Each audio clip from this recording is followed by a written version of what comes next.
Bom dia, pessoal. Professor Daniel, espero que estejam todos bem.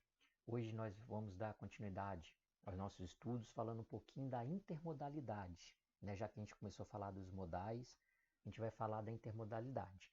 Os transportes são extremamente importantes nos dias atuais, né? Por causa da questão da mobilidade urbana, conectam locais distantes, tem a questão do comércio mundial, né? Então, os transportes possibilitam uma série de coisas para que a nossa sociedade funcione. Parte da evolução da nossa sociedade se deve também à evolução dos meios de transporte, que possibilitou pessoas e mercadorias se deslocassem cada vez mais rápido, de forma mais eficiente, confortável, o que favoreceu a todos. Dentro dessa questão dos transportes, tem uma coisa que a gente chama de matriz de transporte. Cada país vai ter a sua. O que seria essa matriz de transporte? É como cada modal de transporte, né, ferroviário, rodoviário, aeroviário, está distribuído dentro do país. Aqui no Brasil, infelizmente, está muito concentrado em cima do setor rodoviário, igual vocês estão vendo aqui nesse gráfico. Né? Essa parte aqui, azul, é o aquaviário, e esse aqui, ferroviário, e aqui dutoviário. Então, quando a gente observa a matriz de transportes brasileira, a gente vê que de um ano para outro varia muito pouco, né? O rodoviário, ele sempre predomina, né? O aquaviário, né, tem uma participação pequena, até porque a gente tem, né, poucas vias navegáveis disponíveis assim com infraestrutura, né? Então dificulta bastante. Mas onde o Brasil mais peca é a questão do transporte ferroviário. A gente deveria ter muito mais trilhos no país conectando as regiões, principalmente para transporte também de pessoas, né? Porque aqui no Brasil quase não existe transporte ferroviário, né, para pessoas, né, em grandes distâncias. Né? O de dutos, né, que transporta gás e petróleo, também a participação pequena, ficando tudo aí em cima dos caminhões, o que a gente vai estudar mais para frente vai gerar uma série de problemas aqui para o nosso país.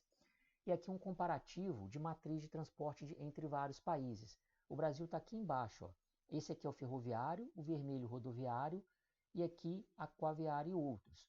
Então, vocês, quando a gente observa um país muito grande igual a Rússia, olha a participação de ferrovias que eles têm.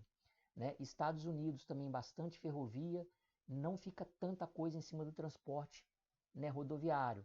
A China tem ampliado bastante a questão do setor ferroviário dela, né, e o rodoviário vem diminuindo. Né, para os próximos anos, a China vai expandir ainda mais a questão das suas ferrovias, e o Brasil aqui isolado com pouquinhas ferrovias.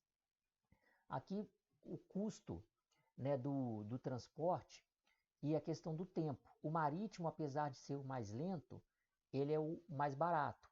E o aéreo, que é o mais rápido, é o mais caro. E o rodoviário está aqui, ó, que é, né, o segundo aí na lista como mais caro, apesar dele ser rápido, né, só perdendo para o avião, mas ele vai ter a questão do custo dele que é muito alto. Aqui um exemplo, né, com 1 litro de diesel para carregar 1 tonelada. Em cima do caminhão, 1 litro de diesel para levar uma tonelada dá para rodar 25 quilômetros, o trem 86. E um comboio de uma balsa roda 219 quilômetros. E aí vocês verem a questão da economia dos outros modais comparado com o rodoviário. Né, a questão também da vida útil. Né, uma carreta aí operando sem grandes manutenções, só aquela manutenção periódica, dura 10 anos. Né, depois já começa a dar muito problema. O trem já dura 20, o dobro. Né, um equipamento de transporte fluvial, 50 anos. Então, né, dura muito mais. E aqui dá para comparar também a questão do custo por tonelada, né, que cada modal aí vai ter o seu custo. Né? O rodoviário fica lá em cima nessa questão do custo de novo. E uma coisa extremamente importante nos dias atuais é a intermodalidade. O que é isso? Você usar vários meios de transporte para levar uma mercadoria. Onde for mais barato transportar, você vai usar aquele modal. Por exemplo, uma mercadoria, né, que aqui no Brasil a gente compra muita coisa da China, saiu lá da China. China-Brasil virá de navio. Chegou no nosso porto, aí ele vai poder ir ou de trem ou em cima de uma carreta, né, levar até um centro de distribuição, depois colocar num caminhão menor e trazer até a gente. Ou chegou de navio, vai para um trem para levar até um centro de distribuição, que vai para um caminhão e depois vai até, né, um supermercado ou uma loja para poder vender a mercadoria. Em alguns casos também tem a questão de ir pelo ar. Então, conectar os diferentes meios de transporte é uma coisa muito importante para os países, para você aproveitar as potencialidades de cada um, onde cada um for mais vantajoso, você usar no momento certo.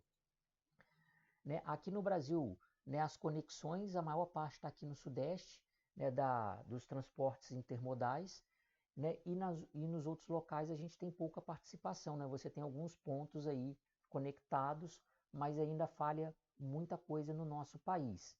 E tem uma outra coisa que a gente chama de custo Brasil, que é o custo dos impostos, da burocracia, da falta de infraestrutura nas estradas, igual aqui, que isso aumenta muito o custo do transporte rodoviário, né? O imposto sobre imposto que a gente tem aqui no Brasil, nessa tributação excessiva, tudo isso aumenta o custo final do produto, que poderia ser muito mais barato se os impostos fossem mais eficientes e também toda a estrutura logística fosse melhor equipada, o que facilitaria para todo mundo.